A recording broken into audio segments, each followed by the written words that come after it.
Shalom, bertemu kembali dalam Efrata Devotion pada hari ini. Di sebuah desa hiduplah sepasang suami istri dengan keempat anaknya. Kehidupan keluarganya baik dan mereka hidup takut akan Tuhan.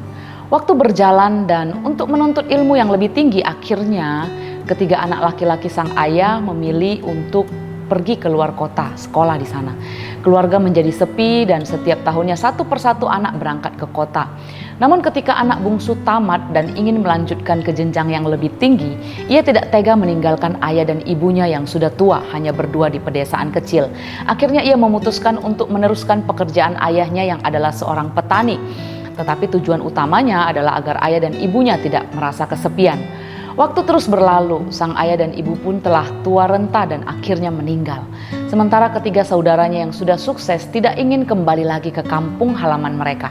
Suatu ketika anak bungsu yang menetap di desa menikah dan sudah mempunyai seorang anak perempuan. Suatu malam anaknya tiba-tiba sakit dan harus dirawat di klinik terdekat. Karena penyakit yang serius, akhirnya dokter menganjurkan agar anak tersebut dibawa ke rumah sakit di kota. Dibutuhkan biaya yang lumayan banyak, sementara pekerjaannya sebagai petani tidak mampu membayar biaya pengobatan. Kemudian ia teringat dan minta tolong kepada ketiga saudaranya. Dan ketika ia mengutarakan niatnya, saudara tertuanya yang sudah sukses dan bahkan menjadi pelayan di gereja mengatakan, "Maaf dek, aku tidak punya uang lagi karena aku baru saja menebus mobil baru."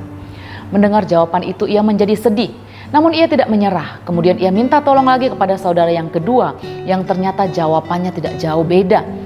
Saudara yang kedua berkata, "Kamu telat dek, baru saja aku membayar uang muka untuk rumah baru, jadi sudah tidak ada uang lagi dek."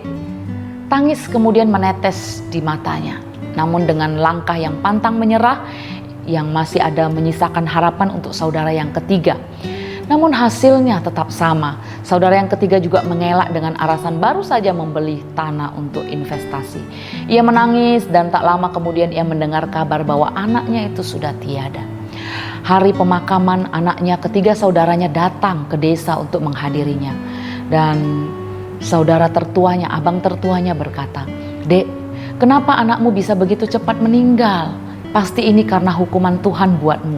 Pasti kamu gak rajin ke gereja dan gak pelayanan," kata abang tertuanya. Sudah tidak membantu menghakimi pula si abang yang pelayan di gereja ini.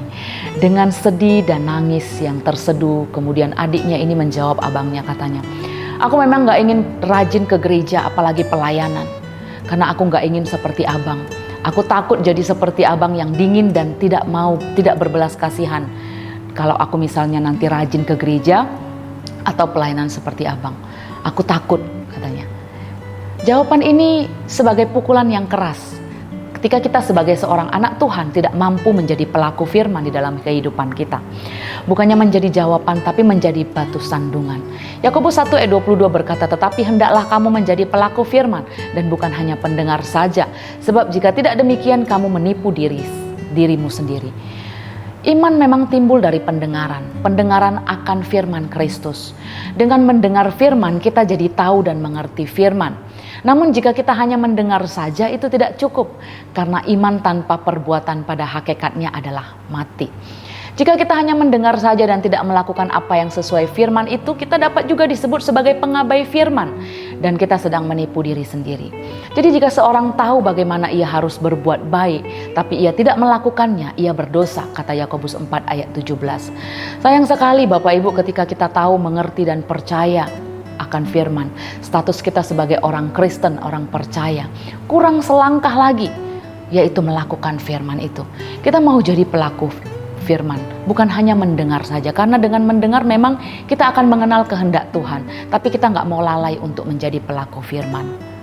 Waktu kita dengar firman Tuhan, firman katakan tentang mengasihi, maka marilah kita mengasihi. Ketika kita mendengar tentang pengampunan, maka marilah kita mengampuni. Ketika Tuhan mengajarkan kita bagaimana untuk setia, marilah kita setia. Firman Tuhan harus dipraktekkan dalam kehidupan. Memang tidak mudah untuk melakukan firman. Kita mungkin akan sering gagal. Kita sering gagal mengasihi, kita sering gagal mengampuni, bahkan kita juga setia. Namun ketika kita mau terus berjuang dan melakukan, berusaha melakukannya walaupun sulit, mari kita minta sama Tuhan agar kita dimampukan untuk melakukan kehendak-Nya, bukan kehendak kita sendiri. Maka Roh Kudus akan memampukan kita dengan kekuatan kuasa-Nya. bukan dengan kekuatan kita, tapi Roh Kudus yang memampukan kita. Karena itu Bapak Ibu yang terkasih, saya dan mari kita semuanya belajar untuk menjadi pelaku firman di dalam hidup kita. Tuhan menolong kita, mari kita berdoa. Tuhan Allah Bapa di surga, ampuni kami Tuhan ketika seringkali firman kami dengar, firman kami mengerti, firman kami tahu, tetapi kami gagal melakukan firman. Ampuni kami Tuhan jika kami masih sering melakukan apa yang kami kehendaki dan bukan apa yang dikehendaki oleh Tuhan di dalam firman-Mu.